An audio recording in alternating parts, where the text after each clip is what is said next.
All right, it is 9:02. Right now we've got 38 degrees and cloudy skies. A wind advisory until 7 a.m. tomorrow morning. Raylene and I have been buzzing about this morning and talking about the National Weather Service. And utilities are gearing up for possibly a large amount of power outages. We've already got about 150 Vermonters in the dark this morning, and with some strong winds, the beginning of a cold front that's going to be pushing in tonight. That's going to be significantly picking up wind speed, and do expect some down trees and some power outages. Good time to, of course, charge up the cell phone and any batteries or anything that you have at home. Make sure the wood stove is ready. But we're watching and listening to the weather forecasts frequently.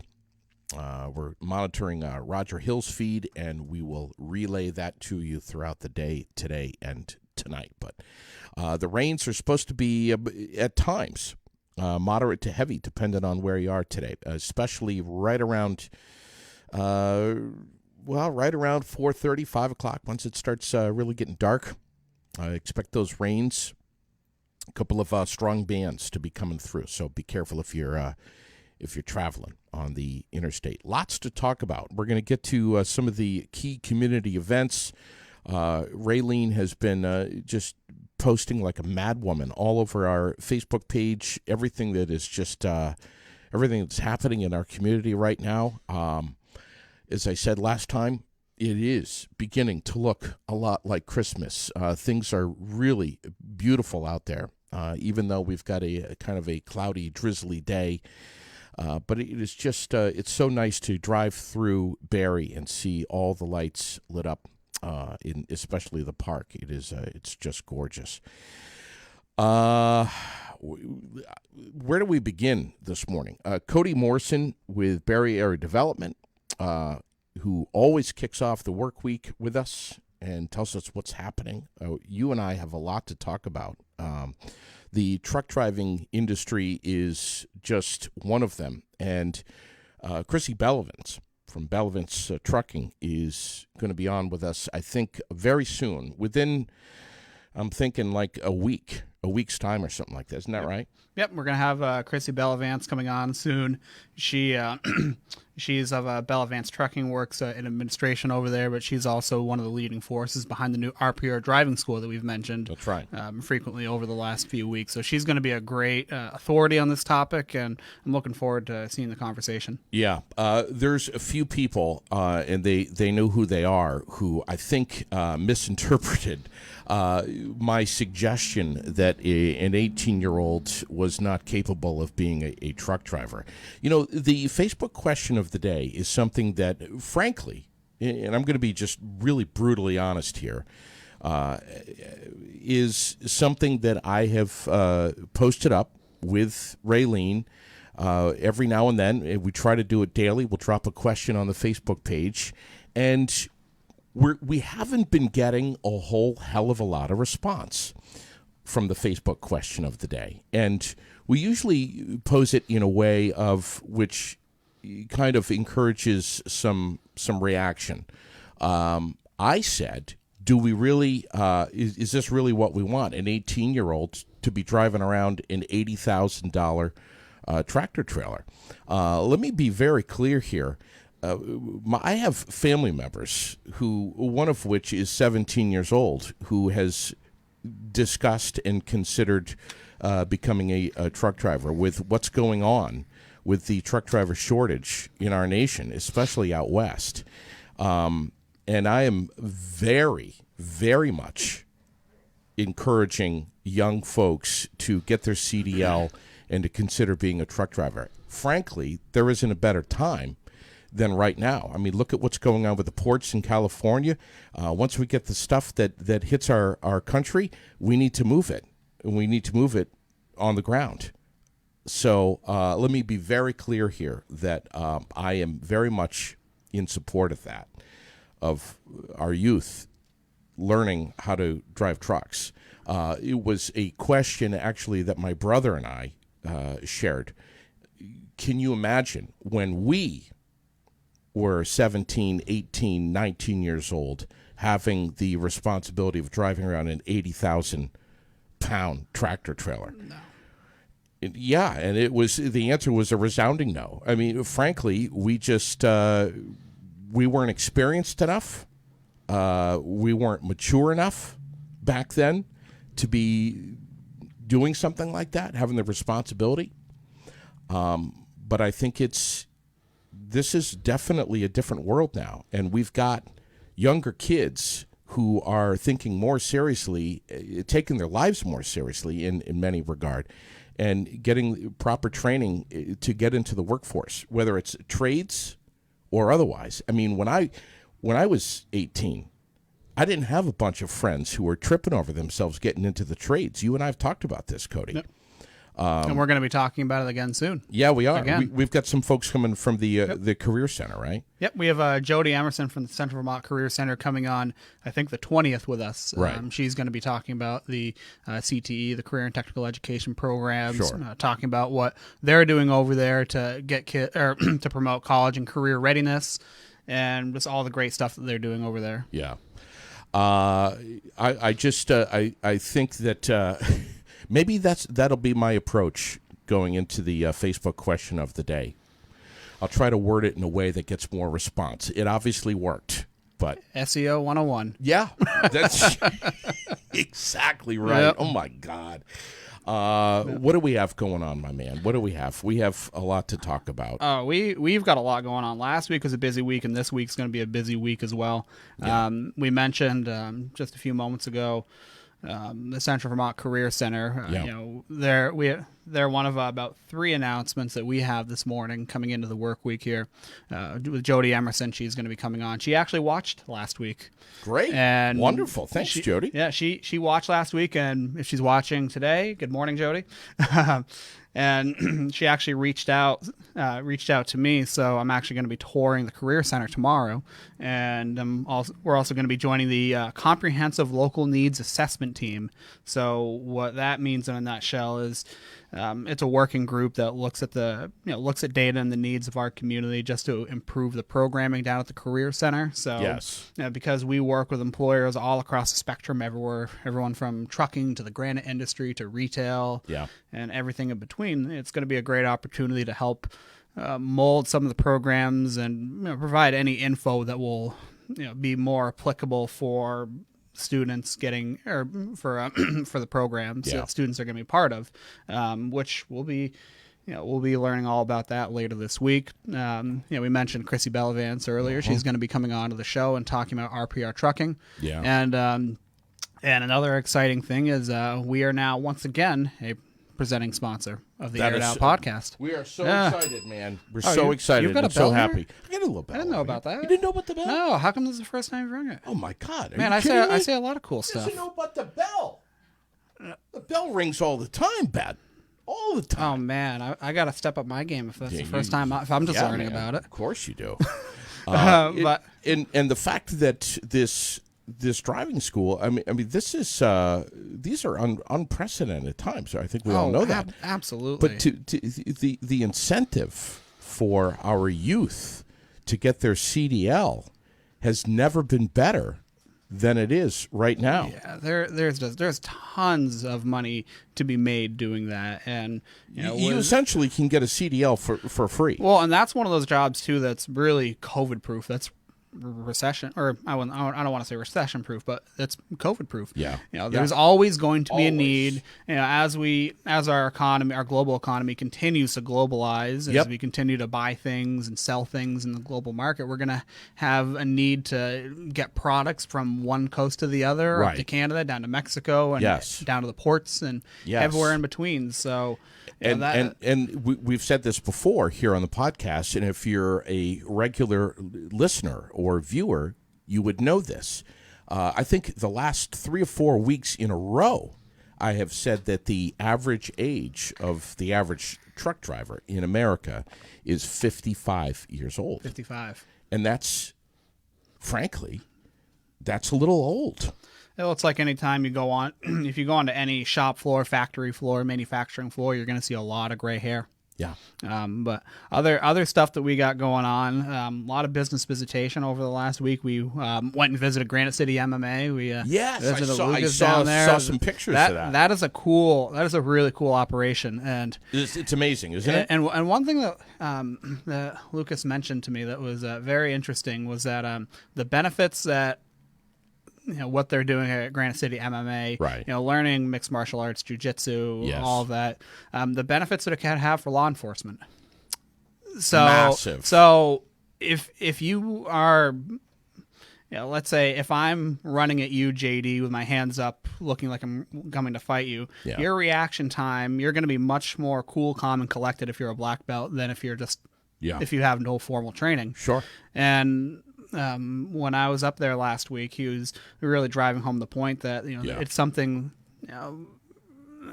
shootings and use of deadly force. Right. That's a topic that's getting more and more, or that has been getting more attention in recent years. Yeah. So de-escalation training. De-escalation. So he was saying from a de-escalation standpoint, sure. It could benefit law enforcement if they did have formal training in mixed martial arts Big or time. anything.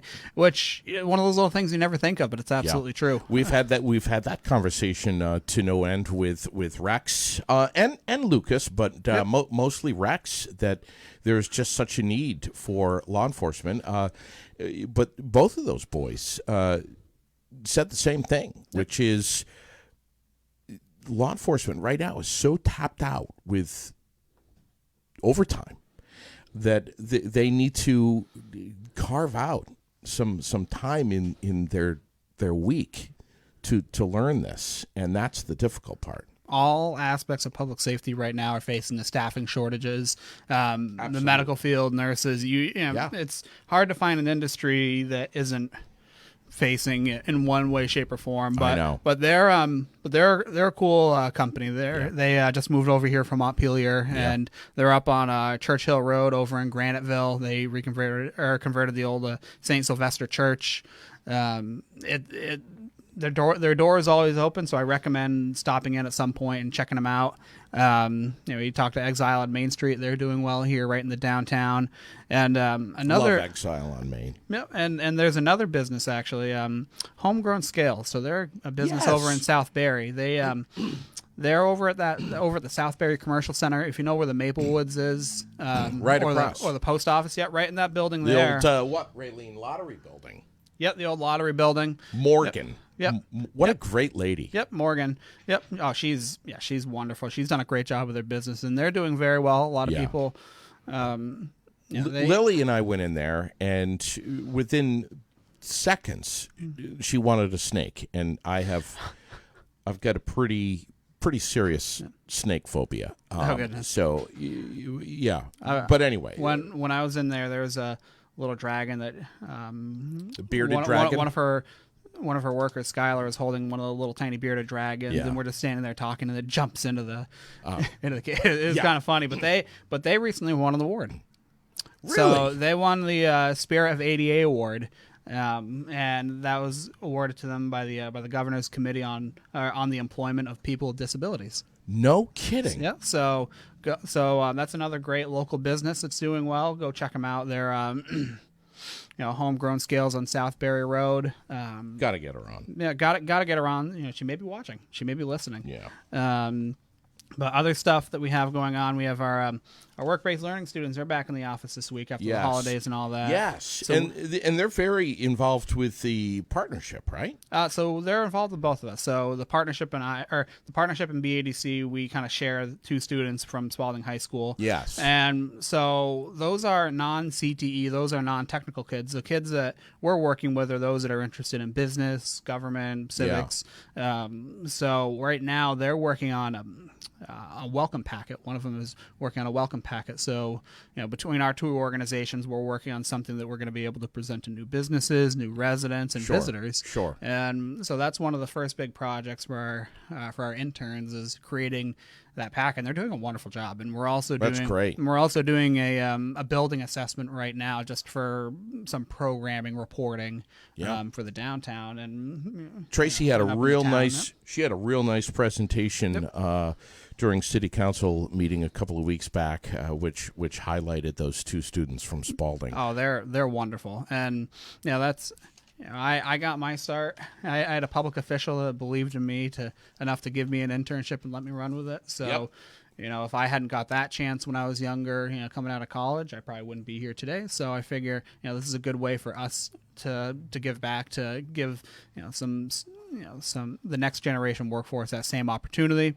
Let's see, what else do we have? I'm taking notes as we're chatting here. My pen is going 100 miles an hour. Pearl Street Pizza. They recently 7 Days recently had an article about them, so they're going to be opening up soon, and they're getting a lot of attention, which is good. It's going to be the wood-fired pizza restaurant. They're going to have a bar in there. They're going to have some taps so you can go get a draft beer and have some awesome pizza. A couple weeks ago, I was able to have one of their pizza or have some pizza over there, and it's just phenomenal. Now, do you say Stefano or Stefano? That's probably one of those things that depends on the person, but I say Stefano. All right. But I mean, Stefano. He doesn't care. Yeah, he doesn't care. No. He's an easygoing guy. Then the city council and the mayor and the public. There's the city budget workshop that was on Saturday, and then the mayor and we worked on the tax stabilization policy earlier this week. So we're going to be bringing fun. Oh yeah. Fun, very fun stuff. And then there's also another program that was announced actually after our last show as well. And this goes back to the job training part. If you are a Vermonter who had, if your hours are cut, if you were furloughed, or you worked for a business that experienced staffing trouble because of COVID or for shutdown, anything like that. There's actually a program now through the state of Vermont offered by by Vermont State Colleges that will let you enroll in a class for free to get some, to boost your skill level. So some of the examples they gave were spreadsheets, grant writing, personal finance, entrepreneurship, management, conflict resolution, Spanish. So that, I think, the application opens in January, I think, and space is going to be limited on that. So if there is anyone out there that's listening today, if they want to boost their skills, and if they work for an employer who suffered some difficulty through COVID, that's a great way to continue to grow your resume and to gain some new skills. You got to take advantage of stuff like this. But even too, like, I would think if you're a business owner, if you're a one-man shop, or you have just a couple employees and you want to take like a personal finance class or a management class, even if you own a business, I would think that that's something that could be eligible as well. But we posted it on our Facebook. It's called Helping Vermonters Get Back to Work. So that's going to be something to look out for. Actually, I'll post it on the chat now. Yeah, please do. Please do. That's something to check out. Are you seeing some of these comments that are coming in on this live feed right now? No, are we getting some activity? Yeah. The mayor indicated that Cody could help administer the ARPA funds. Do you have the bandwidth to take that on? Well, that's one of those things, JD, where when the pandemic happened, everything, some initiatives came to a halt. Everyone kind of had to shift gears a little bit. Yeah. And, we haven't dove into the details yet, but, if an economic development corporation, if we're asked to help create the mechanisms, create the program to ultimately lead our economic recovery, then that's our duty. We have an obligation to, we have a responsibility to. So yeah. So that's something that could happen later down the road. That's Yes. something we could get more info about moving forward. But Yeah. we would have an obligation to, and it's our duty to, because Well, you're dialed into it. I mean, frankly, and I say this with the utmost respect, frankly, your boots on the ground. You're dialed into where the needs are, probably more than anybody else. I mean, when COVID first happened, I went from when COVID first happened.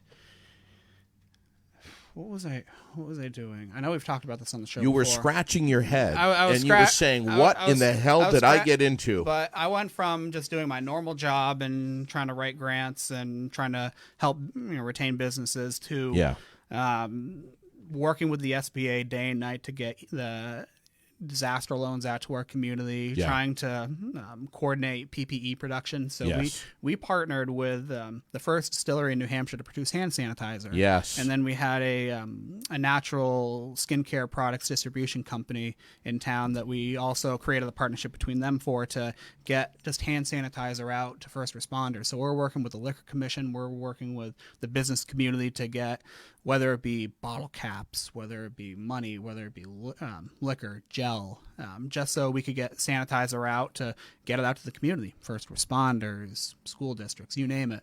And quickly. And that was, March 18th, March 19th, March 20th, like very early, right at the start. Very early days of the pandemic. And I remember being on the phone with business owners up until 7, 8 o'clock, 9 o'clock, just walking them through how to file for unemployment. If you imagine, starting a restaurant, you've done it for 20, 30 years, you're very successful, then all of a sudden you have to apply for unemployment. Right. That's completely foreign to you. So overnight back, the pandemic for me started completely switching gears overnight and responding to the biggest needs of the community. So, that this is something throughout the pandemic we've been doing already. Yeah. So will any of this go away? Well, that's a very loaded question. It depends on how you define any of this.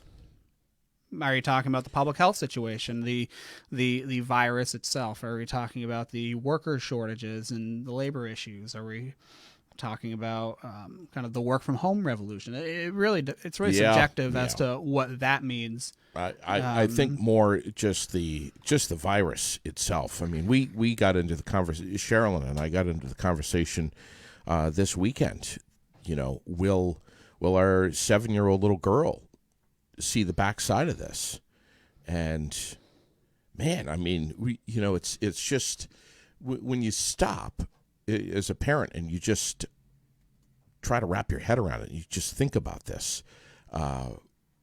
Slow things down enough where you can have some thought process, the bigger picture, without getting caught up into the fear-mongering and all that shit. And there's a ton of it in the media. I mean, the public health situation is going to eventually, we're going to be beyond the public health crisis part of this, but there's going to be many things that are going to be long lasting. So, for instance, we'll take your daughter, for example. She, for probably a quarter of her life, she has done remote learning for elementary school. Yeah. So what she's doing now, this is ingrained in her, and this is the mask is ingrained, right? But she hasn't gone to a single day. No one has. It's gone to a single day in school without a mask on. The public health part, that's going to get addressed in time, and that'll go away eventually. But the work from home revolution and flexibility of the workplace, that's something that as technology continues to improve, I think the timeline, COVID rushed the timeline on that maybe 5 years, 10 years. So that was going to happen anyway, but COVID really forced the issue, which it's I don't know how, I couldn't imagine 100 years ago going through the influenza pandemic and not having that. And, So, but the workforce issues, we were having workforce issues before. Our unemployment was very low up here in Vermont and in the Northeast, for that matter. I dealt with these same issues over in New Hampshire, and we're an aging state. There's not a birth rates among younger generations are lower generally than they were in previous generations. Immigration, has been a net benefit for our national population. But I think we're probably going to be experiencing similar or recognizable to what we know today, recognizable labor issues over the next 3 years, 5 years. We're really going through a shift in workplace hiring, employee retention, even applying for jobs. And that's happening right before our very eyes right now. Do you think it's off base for anyone watching or listening right now to say 3 to 5 years? Are you kidding me? More like 15, 20, 25, maybe longer. I mean, you're talking a generation from now. The baby boomer generation. Sure. In 15 to 20 years, the baby boomer generation is going to be completely out of the workforce. I mean, are you going to work 20 more years? True. I mean, you might be on rate. I don't know. Maybe the Aired Out podcast. Hopefully the Aired Out podcast is still here in 15, 20 years. Who the hell knows? Or maybe you'll win megabucks, or you'll have your own show on. If I win megabucks, I wouldn't do anything differently with this. Probably get with this. Probably get a bigger studio. Bigger studio, but I'd still be doing it. Yep. Yeah. But we're really seeing a shift right now in how employees interact with their employers because with COVID, you had a lot of people that were furloughed just randomly one day, and a lot of people that sat home realized there are different ways to make money. Yeah.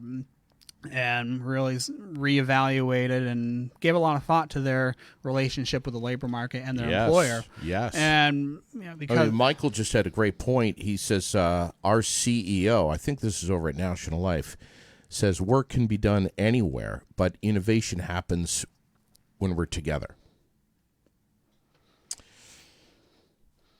There's some truth to that, man. And I'll be curious to see in that 15 to 20 year mark. So that is today.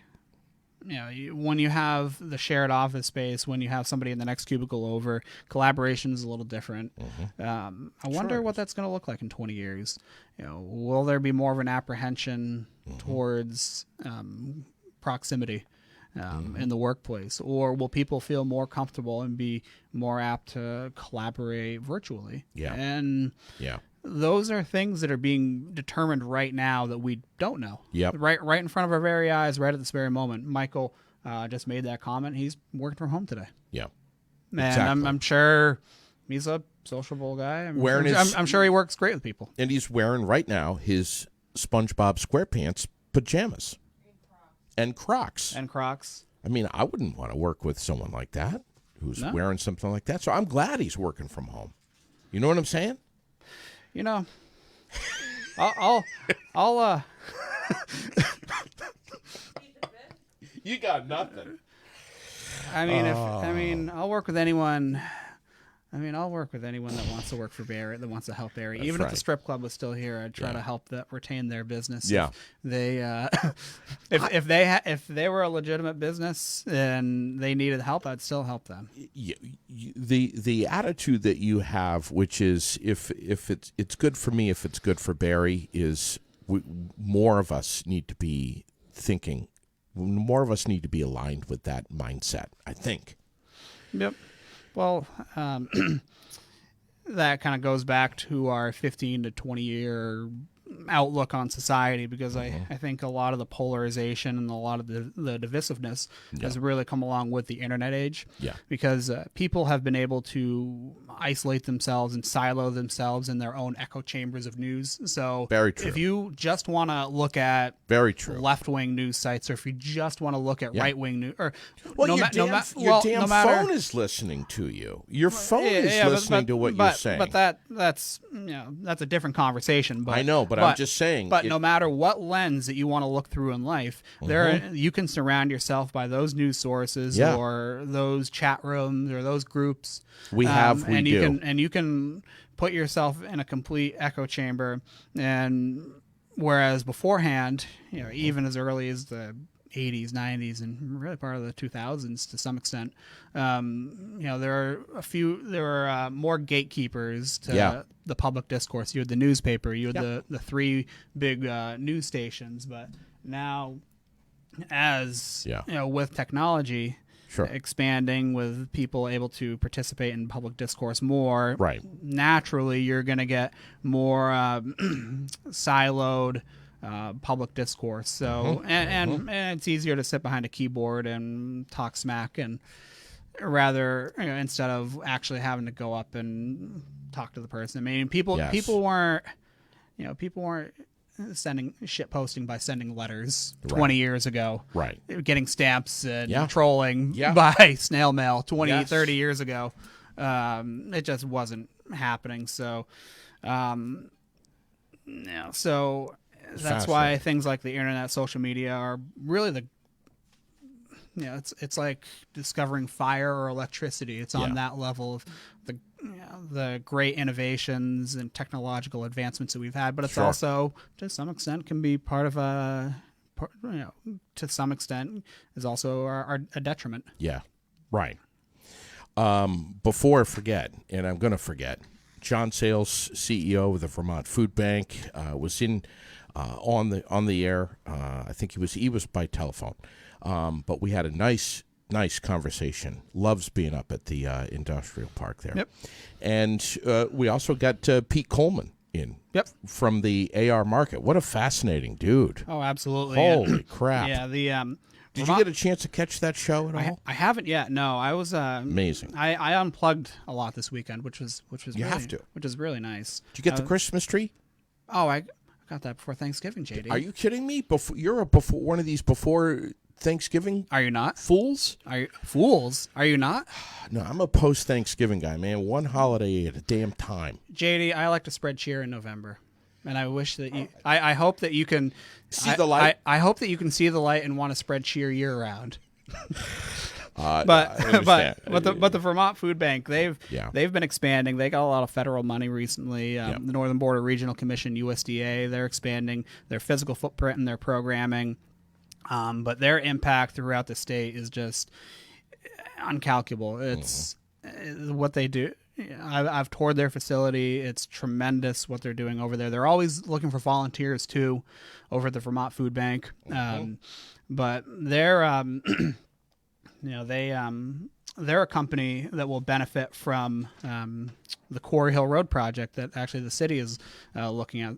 Congressman Welch is assisting with a congressional earmark and the idea of the project is, when you drive down Quarry Hill Road, and when you're, I don't know if it's south, but going down the hill, there are two lanes. Going up the hill, there are one lane. Yeah. And then you can tell where the Barre city line is as it goes into two lanes right there. Sure. And, you get to the bottom of the hill, and then you got an 18-wheeler. You got all kinds of traffic. Right. It's a sketchy corner, not going to lie. Yeah.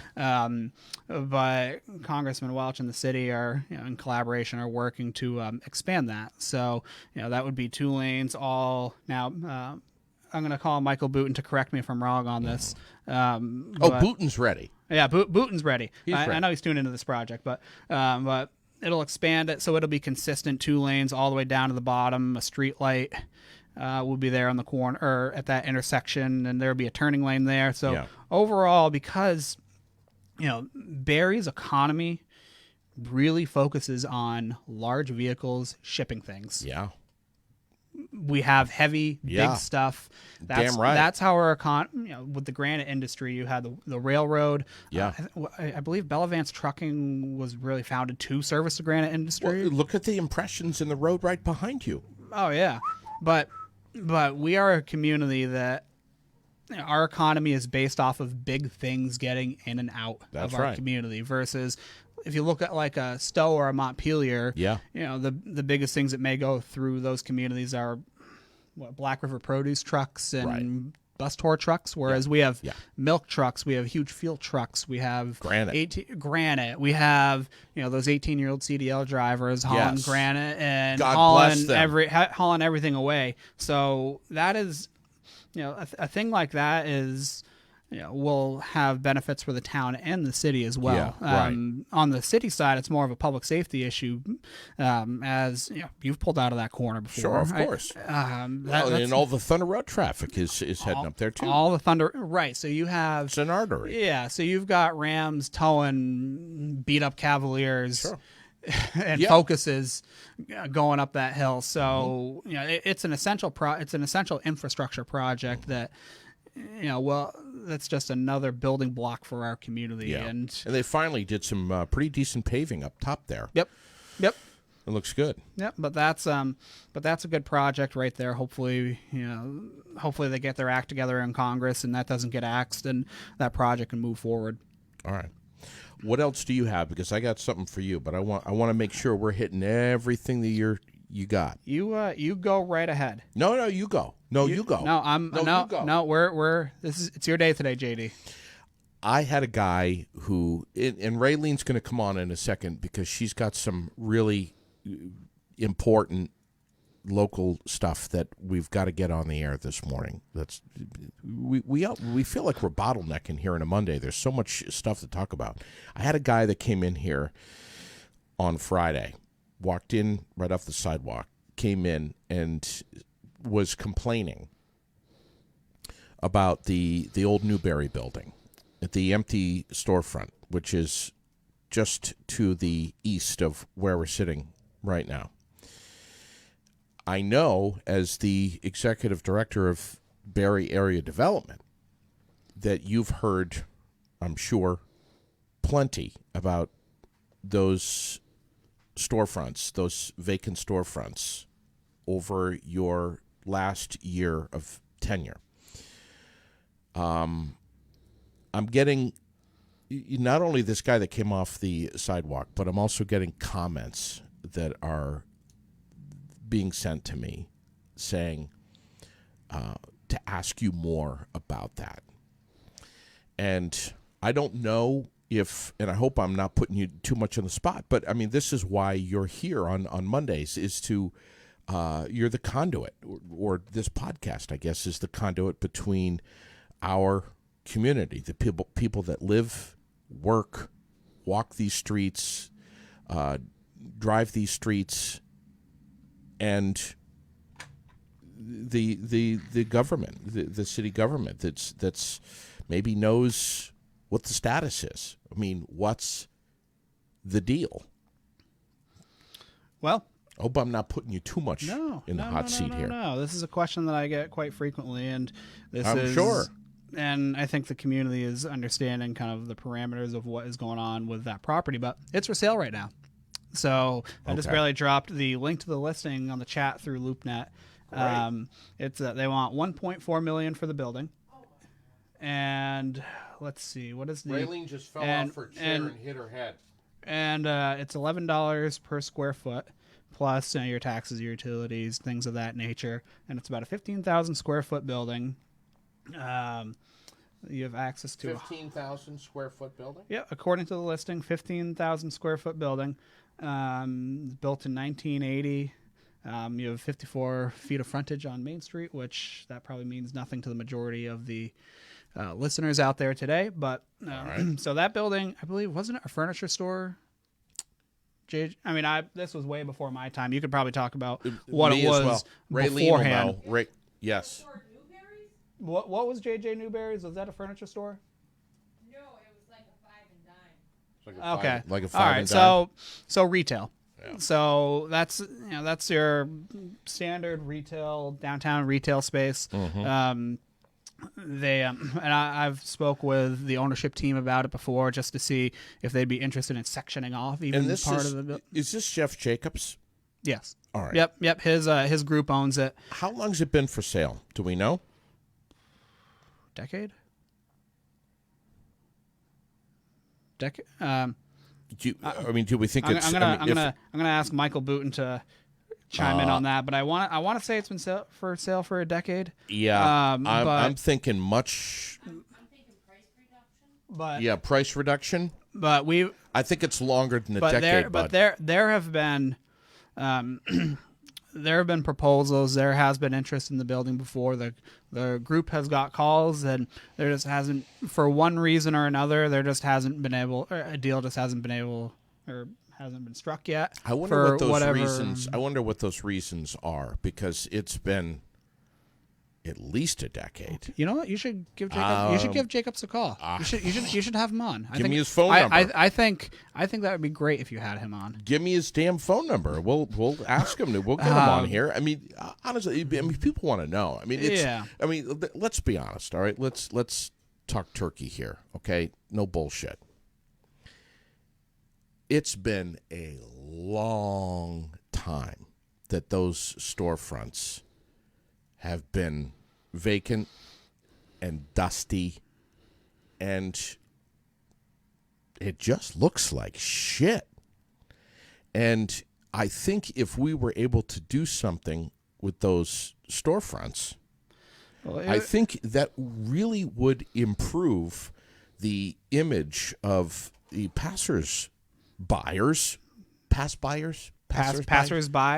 Shit. But no, you're right. You know what I'm saying? Yeah, it would change the look of downtown overnight. Yeah, I mean, we want our storefronts to be. I mean, look at Nelson's across the way here. I mean, my God, it looks like something out of a Hallmark movie. It looks amazing right now. Absolutely. But what I'm saying is, across the street, and in the afternoon, when the sun sets, it lights up the north side of North Main Street, and it makes it's like shining a damn spotlight on it, and it's more visible. So according to the city records, and this is all online, you can look up accessgis.com/Barre City. This is right on the city's website. The sale price was $375,500 back in September of 2010. So according to this, the last sale date was a little over 11 years ago for about a third of the asking price. So what is driving the current valuation? I don't know. No, you would have to ask somebody that has tried to acquire them. I don't know. You'd have to ask somebody else. I wouldn't be the person to ask about that. But with these big developments, if you look at why City Place happened, any kind of development, it's a team sport. It's a complicated business deal. You have to have your city government involved. You have to have your lenders involved. You have to have whatever permitting agency is giving the environmental permits or the building permits or whatever. Right. Whoever the regulatory authority is, they have to be on board. But importantly, you have to have the property owners on board. And the reason why City Place is able to happen was because you had a lot, and I believe two predecessors before me, Darren Wyndham from Barre Area Development, I believe he had a lot of involvement in that building and getting that. He pushed a lot of that as well. But you had property owner. You had a property owner, and you had everyone on the same page. Mm-hmm. And then AOT moved in, or VTrans moved in. You had a lot of. Everything is firing on all cylinders. Right. And that's for developments big and small. Right. If you want to move, even if you want to get a commercial lease and move into a space, then you have to have your city zoning. You have to have the city on board, you on board, and the property owner on board. That's just on a much smaller scale. Yeah. But it comes down to collaboration. Yeah, and maybe a little bit of red tape, as we just had a suggestion.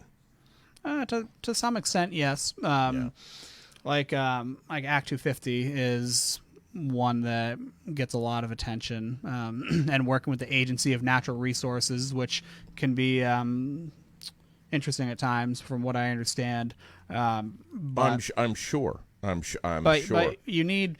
I don't think the property is sitting there vacant because of interest from the community. I think a lot of people here want to see it redeveloped. I don't think there hasn't been a lack of interest in the property. I think so. That's one of those. Yeah, that's an understatement. One of those cogs in the wheel along the way just hasn't been able to work yet. Do we? Yeah, I think you're resounding agreement here that the community wants to see something in that space. Do we know what that interruption in the cog is, though? I mean, I understand it's a complicated process. I mean, we'll reach out to Jeff here and see if we can get an answer. But is it just that it's overpriced? Is there any discussion about this in economic development? Does that subject of the J.J. Newberry building come up frequently, or are we just kind of? Is there really not much? Are your hands tied? I guess is what I'm saying. Well, there certainly has been. I hear about that building probably more than any other singular building in here. But yeah, the same owner also owns property up in Montpelier that's vacant as well. So seeing that, and I don't want to get into making judgments on individual properties, but just looking at the data here, it sold for $370 back 10 years ago, and there's a $1.4 million asking price today. Mm-hmm. There could be a little discrepancy in the real market value in that, or yeah. Comment here, what parameters are in place that make it so unattractive for a buyer? Another comment, as a side note, City Council botched a development plan that included that building and 3 others. We could have had a hotel in there. Tom Lozon set it up, handed it to the council in a bow, and said, they said no thanks. Just saying how it is. Just reading comments here, but yep. So a property like that, if you just look inside, it probably will need a little bit of work to do. Yeah. So it's, I wouldn't exactly call it a turnkey. Right. Like if you look at the spaces that the Benoit family owns, the ones right next to Kitty Corner Cafe, where 802 Liquidators was, and on the other side of Apollo's Dog Groomer. Like you can walk in tomorrow and start a business in there. You don't have to do any work in there. It looks amazing. And I think what gets lost in public discourse sometimes is that a lot of properties don't fall under that category. So if you see that there's a listing available, like think of it like a house. Yeah. If you're looking for 5 acres and a barn, and you're looking for, if all of your boxes are checked, but it's been on the market for a long time, usually there's a reason behind it. And with some of these, there are a lot of older buildings here in town. Yeah. I wonder if City Council feels that the 1.4 is a little overpriced. I just wonder. I wonder how they feel about this. You'd have to ask them. They can't do anything. Yeah. Well, ultimately, or that you'd have to ask them about it. But usually, if there's a property that's been available for a while, there's usually a reason. As is, if you're buying a car, if you're buying a normal house, as with anything. So, so with something like that, it's gonna it takes a little bit of a different partnership structure. So if you have, let's say, Ashley Furniture. Let's say if Ashley Furniture wanted to move in there, it wouldn't be as easy as just getting the U-Haul trucks and moving the couches down and running it into the back, putting them in.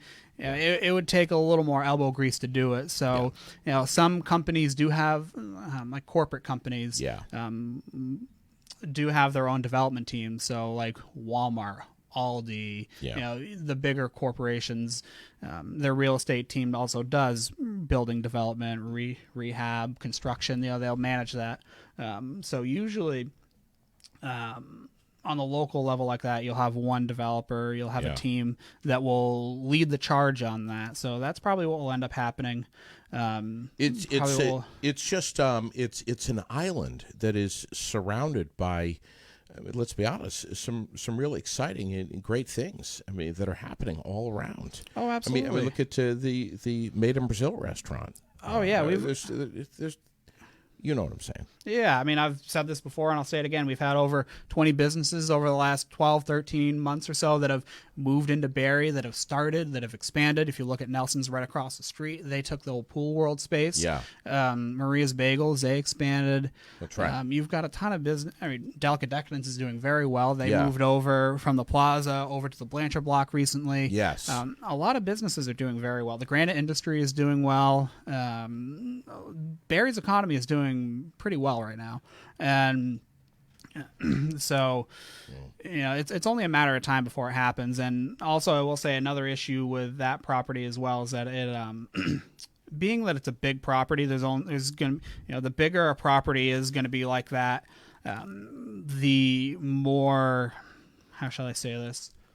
Parking spaces. It We just got a comment about that. If you were to carve that space up into, let's say, 15,000 foot spaces versus one 15,000 foot space, and there are more businesses that are looking for 1,000 square feet versus those that are looking for 15,000 square feet, and that's just just a lot of the business, a lot of generally the commercial activity and the request for information for spaces that we see in Barre Town and Barre City differ. Yeah. In the city, there's more industrial, more warehousing, bigger type developments where there is some entrepreneurship in the town side, but on the city side, you're seeing far more just one mom and pop shops looking to start up, someone that's a consultant that wants a storefront, and that's just because we have the state route going through where the downtown. It's just the nature of it, right? So, if the building were to be carved up into smaller spaces, that you would all 15 of them, hypothetically here, would all 15 of them be filled right immediately? No, that's not. But you would probably see some more occupancy in there to some degree than you're seeing today. But that's not always an option for a lot of these big buildings. It costs a lot of money. There's a lot of work involved to subdivide and to sublet a building like that. Of course. You look, any big building, any big development, it takes a couple years to go and do. So that leads me to my kind of last point on this, in that and then Raylene, get ready. There could be something going on behind the scenes right now that isn't in the public discourse. So a lot of these deals are private and confidential. You don't want to announce when a developer or somebody is looking at the building right now, and good point. There could be somebody from out of town looking in negotiation for the building right now, and we would never know, just because that would be a confidential business deal between the ownership team, between the listing agent, the realtor, the property management firm, and the lender, the company, and that's just a general rule with all real estate. If you're going to buy a house, you don't announce to the world that you're going to buy a single house when you're. That's just true. Understand. Or if you're going to buy a car, you don't tell everyone, "Hey, everyone, look at this car that I don't own yet that I really want to buy. That's a great deal." Yeah. So there could be something going on right now. Roseanne just said we need a Texas Roadhouse in there, or maybe a Longhorn. So another thing, I remember Josh Howard, he got this idea in my brain a couple weeks ago, mentioning a Home Depot or a Walmart in South Barre. So when it comes to corporate site selection, works a little differently than a locally owned business site selection. Mm-hmm. So if you are, just to take a couple local examples, Paul, yes, my last name is What's Cody's dad's name? Mark. So, Paul, say hi to Brandon for me. Anyways. Josh says, or Lowe's. So with corporate site selection, like a Lowe's, a Home Depot, an Olive Garden, anything like that, those are companies that like to set up their shop next to other big shopping centers. So if you look at Texas Roadhouse or TGI Fried, any one of those chain restaurants, next time you go to one of those, think of where they are next to. Yeah. So Five Guys generally goes into, they'll do like a stand-up, they'll go into plazas. Yeah. Applebee's or the 99, they'll go into plazas. TGI Fridays, they'll go into a plaza. Sometimes Moe's. Yeah, sometimes Moe's. Yeah. And there's a reason why a lot of that stuff is in Berlin versus Barre. So if you go down Route 302, you'll see there's you'll see that like Ashley Furniture is down there. You've got Panera, you've got Pizza Hut, you've got a lot of those national chains. National chains like to be around other national chains just because of consumer behavior. Vance Auto Parts. Yeah. Auto parts stores are a little different though. But if you are going to, let's say, a Home Depot or a Walmart, you're probably going to go to a Panera, and they like to be within a mile or two of within of each other. So the likelihood of a Longhorn, or what we would have to do to get the Longhorn or to get the Walmart here, is Barre would have to get a lot of other national chains and develop the shopping center. So we do have it a little bit here with with the shopping plaza right off the highway here. Sure. We have the pharmacy, we have Lenny's. So right. that would be the only place that or in South Barre next to the Hannafords. So for national chains, look for where other national chains are. And that can be kind of a guide. So, this comes up in the conversation of the grocery store in Barre a lot. Yeah. I'm the old steakhouse in Berlin. I mean, Raylene, I think you've heard some chatter about what might be going in there, but maybe not. Maybe a tire place. Yep. A few tire places. But the tire place, though, the old steakhouse, they're pretty close to a lot of the other national chains, though, right on Route 302. Yeah. So in the conversation of the grocery store, usually, I think the most likely scenario is going to be a locally owned, regionally owned organization that'll go in there, like the White Market. Yeah. Right. I remember there's one over in St. Johnsbury. So that or a co-op, if that ever gets off the ground again. But one thing I want to mention that's kind of funny here. So there's a gentleman that commented here named Paul Flood. So I grew up playing baseball with his son. They're family friends of ours.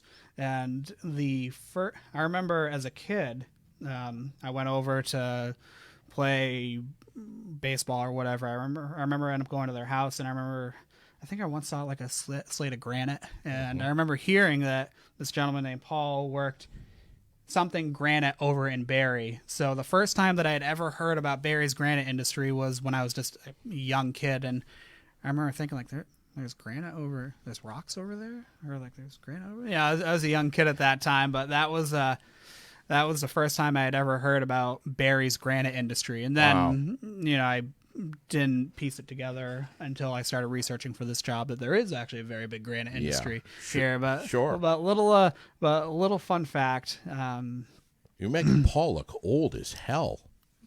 No, he's a spring chicken. Just saying.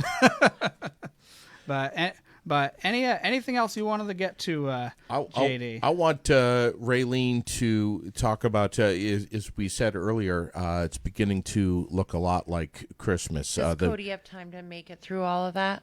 I don't know. It's up to Cody. What, Christmas? No, we're It's going talking to happen about whether I like it or not. the partnership and the house decorating contest. The house decorating contest. I've got the inflatable snowman up. Oh, what a ton of effort that. I hope not today. Have you heard the wind advisory? There's a wind advisory, bud. It may end up in the North Pole. He's on deflate. Hope you didn't pull your back out setting up the inflatable snowman. No. I plug him in and he inflates, and I unplug him and then he deflates. But that's the spouse's. That's her realm. I delegate a lot of our decorating and Christmas stuff to her, but I know she saw that and she's excited to be part of the competition. Well, there's a couple of Clark Griswold homes, around the city, and the Barre Partnership's got this huge decorating contest. Raylene just is taking a huge deep breath here. Well, because I didn't know where we were going to start. I thought I was going to tell you all things going on. So let's start with that. Well, yeah. Because there are a lot of things going on. So the holiday house decorating contest, it's already started. So starting Saturday, December 4th, and ends Sunday, December 26th. Winners will be announced on Monday, December 27th. You can send pictures of. You can, and if you please give your address and your name to Tracy Lewis at the Barre Partnership. Yeah. Because they make a little list so that people know where to go look and vote. Yeah. So You got to get in touch with her or give her a heads up. So if you want to enter and get all the details, you need to email director at theberrypartnership.com. You see how she's slowing it down because it's Monday morning. We're all processing things very, very slowly.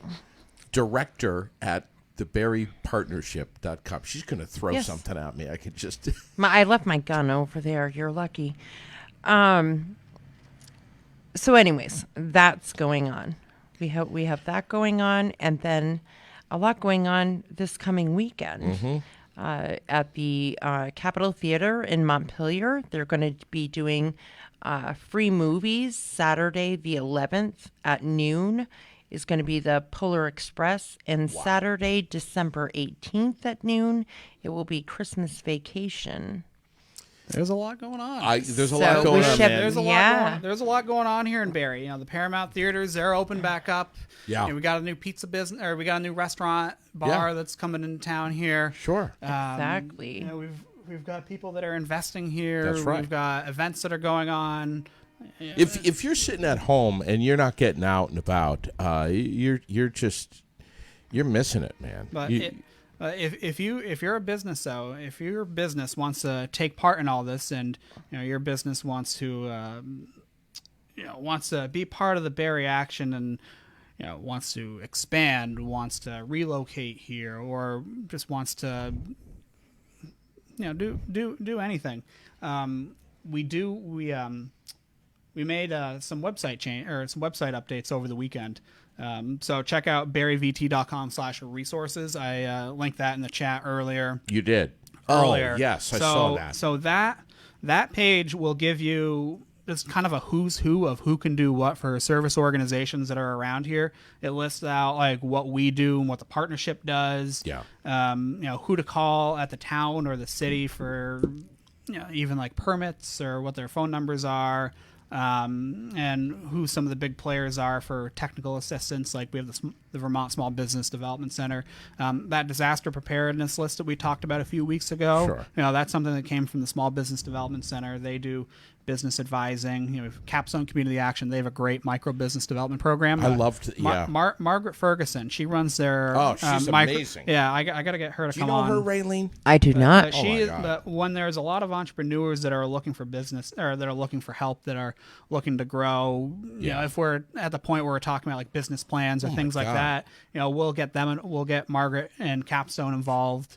I gotta get her on. She's amazing. Yeah. She and free courses. So we've got the Women's Agricultural Network, the Women's Business Center, Vermont Job Link. We talked about that last week. That's the statewide job board. Yeah. The Vermont Training Program. We talked about that last week. That's the program where your business can, the state will pay up to 50% for. Like a training program, whether it be QuickBooks or lean manufacturing. Yeah, man. Vermont Tech, the Career Center. So go on that. It's barryvt.com/resources, and that'll give you a kind of a who's who of what service organizations there are out there that can help you grow and expand your business. Raylene was you were telling me about. I know you have other things on your list. Breakfast with Santa is coming up, right? Breakfast with Santa. That was not next on my list, but hold on again. No, you go. You want me to do this, but then you're going to steer the boat. Would you like to just take the list and read it over there, It's amazing darling? having a woman in here who's organized. Oh, my God. Organized, has direction. Well, now focus. let's figure out what JD's talking about now. I mean, that's what I spend my Monday mornings doing. Yeah. Trying to figure out what JD's talking about. The Legion on Post 10 right here in Barre this Sunday. Wow, it doesn't even seem possible. It's going to be the 12th. This Sunday, the 12th, they're going to have breakfast with Santa from 9 to 11. Adults are $10, and children under 12 eat for free. Whew. So that's this Sunday at the Legion. But on Friday night at the Legion, that's before Sunday. That's why I was going to go in this order.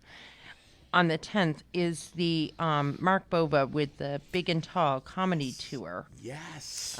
Tickets are $20. We have the links and everything on the Aired Out page. Also, you can go to the American Legion Facebook page, and as well as the links that we have here so that you can order on Eventbrite if you would like to. Yeah.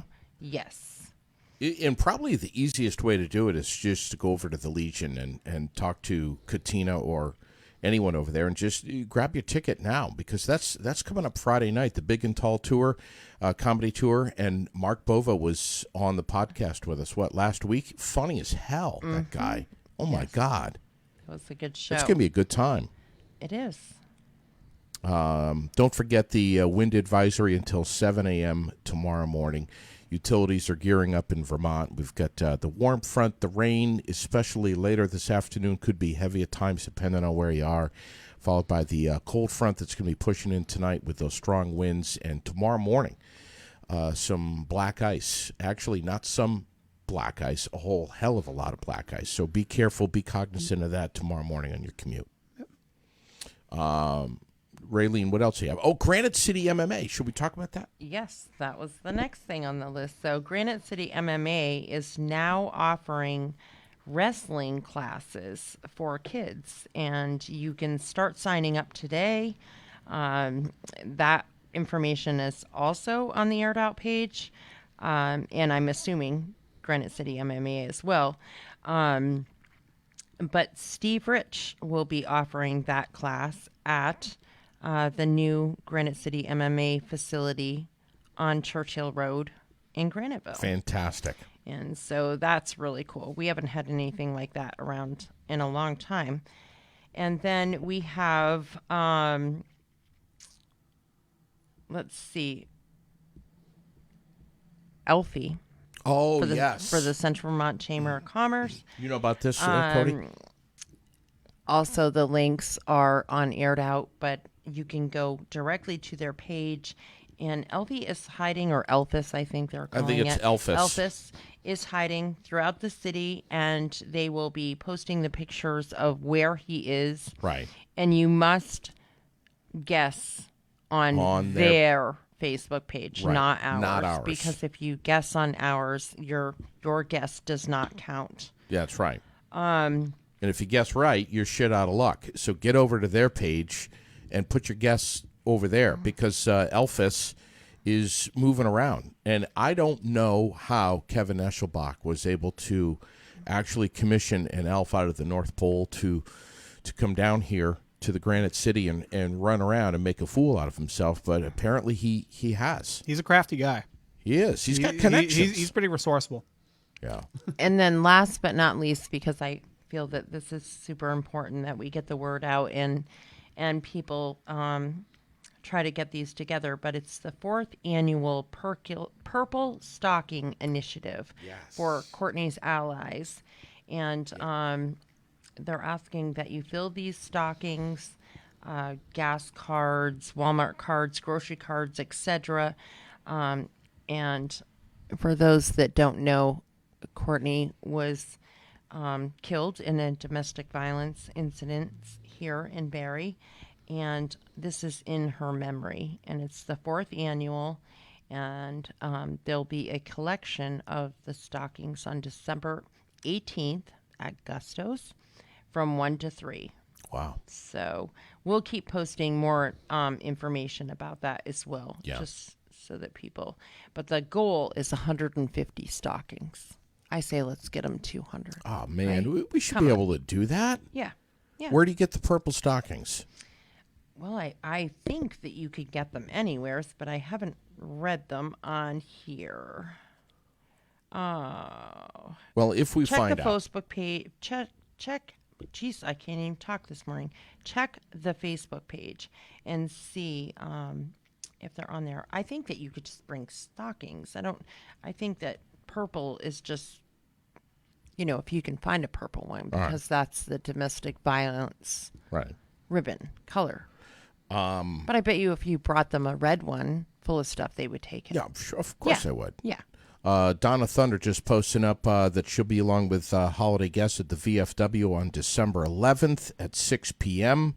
Nice. Also going to be doing a jam on Sundays up at the mall at 1 p.m. Let's see, what was the other thing?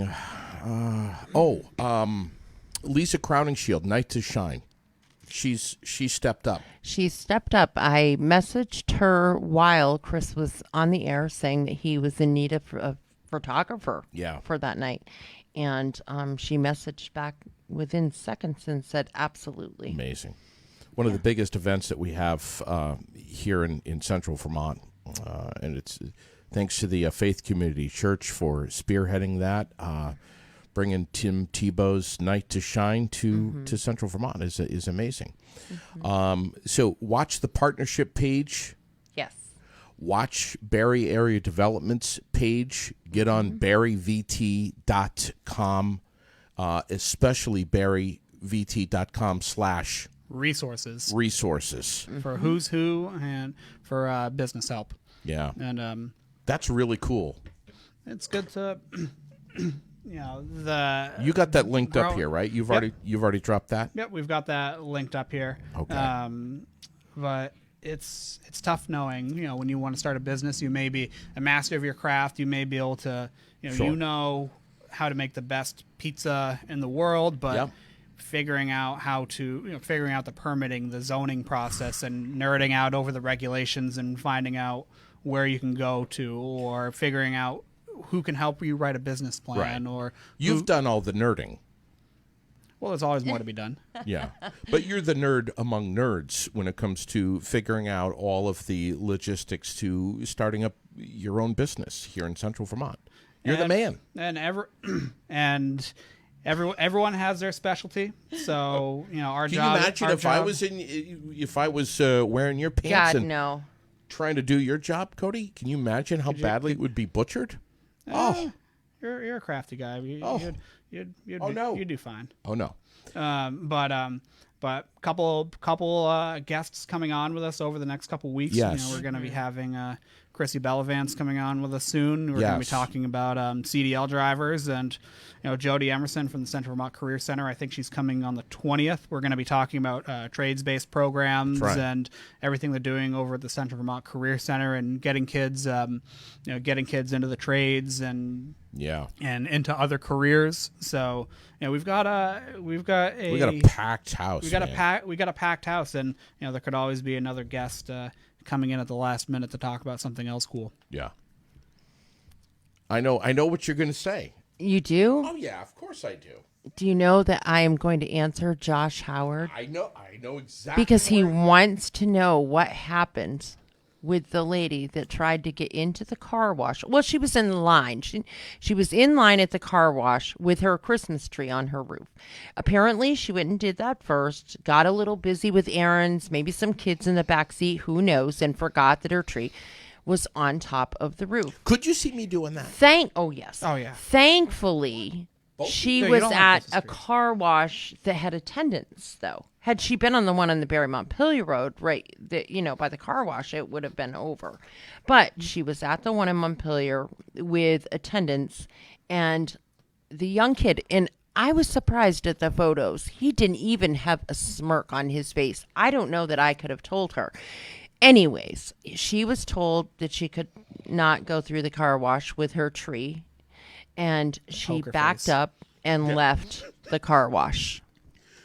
Raylene's got the picture So of this. I have the when she was in line, and I have pictures also. This of was over the at Laser young Wash. gentleman Yes. in Montpelier professionally telling her that we don't recommend it. yeah, they're not allowed in the car wash. Can you even imagine? But I can though. I could do something like this. I'm busy. I forgot. That I believe. Listen, I totally believe. that Sherilyn you had to could. remind me like 6 times. Don't forget, you got the tree on the top. Slow down around this corner. You got the tree on the top. I could see you doing it in November. Yes. Definitely in November before Yeah. Thanksgiving. No. Yeah, the pictures are on Facebook. It's funny as hell. I'm glad that that the Christmas tree didn't die. quickly in the car wash, and that everybody is okay. Well, that's a person that's serious about watering their tree. Yes, it is. And with that, we leave you this morning. Thanks, Cody. Thanks, JD. Thanks, Raylene. Have a good day, you boys. Raylene's she's gonna say something to me here. I can feel Oh, wait, it. I just got a message. What'd you get? Are you still on the air? Yeah, we're still live. The Paramount is also going to do free movies. Free movies Sunday, December 12th will be Elf, and Sunday, December 19th Classic. will be The Grinch. The two classics. Do you like Christmas movies, JD, or do you not like them either? I do most of them. What about Elf though? Elf I love. Okay. But I'm not a big fan of what's his name? Jim Carrey? Will Ferrell? Will Ferrell. You're not a Will Ferrell fan? Not a big What's Will wrong with Ferrell. you? I don't. There's something, but he's excellent in that. He's excellent in that. actor anyway. The Christmas Shoes, I cry. Polar Express, I cry. But yeah, and it's right here in Barre. We're going to both. We'll be there. Lily will be there. She loves it. Thanks for coming in, brother. Yeah, good seeing you. We appreciate you. Every Monday, Cody Morrison comes in and talks about the Barre, and we appreciate it. There's and I said before, and I'll say it again. I hope City Council knows what an asset you are in this community and everything that you do, and how well you are dialed in to all things City of Barre. You do an outstanding job. Too, can't forget about them, and About we're, who now? we're the town. Yeah. The town. We're lucky to Barre have. Town, We're yes. lucky to have great partners here in the community. Well, we appreciate you, and we appreciate your sponsorship. And no matter what, Here's to another quarter. here's to another quarter. And everything that you offer, the insight, the knowledge of the intimate beat of what's going on in and around our city, we appreciate so much. Cody Morrison from Barre Area Development, one of our presenting sponsors, along with the Central Vermont Chamber of Commerce, and Salvador and Babbitt, Fecto Homes, Green Mountain Mulch, FGB Theaters, Gusto's Bar, CW Creative, Vermont Custom Woodworking, ASB Financial, the Barre Montpelier Times Argus, Donnybrook Fight Promotion, Wright Electric, Wood Doodles, who's going to be on with us tomorrow morning at 11 o'clock. Wood Doodles is going to be with us, which is, Cody, you should come by and meet these guys. They're incredible. Gauthier's Quality Grounds and Maintenance, Preston's Kia. I can't wait to chat with them about the automobile industry as a whole and what's happening. I know if you've driven by a new car dealership, you've probably seen lots that are very empty. I can't wait to chat with Preston's. There is so much to be talking about when it comes to the pre-owned and the new automobile industry, not just here in central Vermont, but far beyond our reaches.